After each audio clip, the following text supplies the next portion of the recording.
Something is watching me. The clock on the wall read 3:14 a.m. when the monitor for camera 3 flickered to life.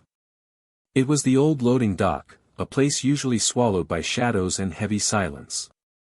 I sat there sipping lukewarm coffee, waiting for the usual nothingness that defines the graveyard shift. A movement caught the corner of my eye, subtle enough to ignore if I weren't staring directly at the screen.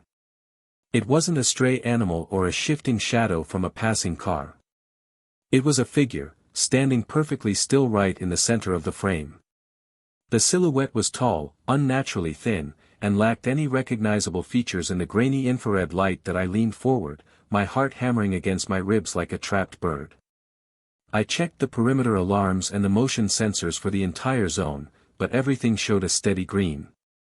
According to the system, the loading dock was completely empty.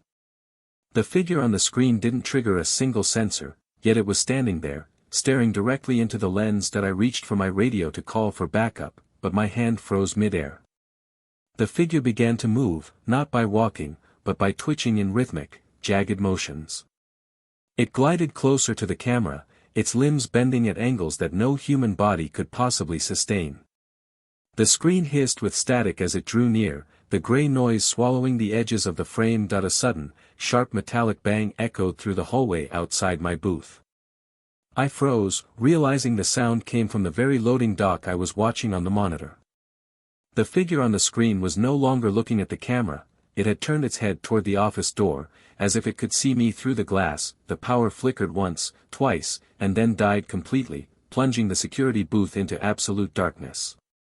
In the sudden silence, I heard the heavy, wet sound of footsteps approaching my door.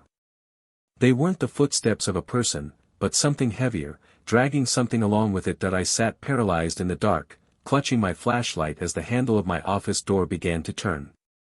The light from the hallway bled through the crack, revealing a shadow that was far too tall for the frame. I realized then that camera 3 wasn't just a monitor, it was a warning that I had ignored for far too long.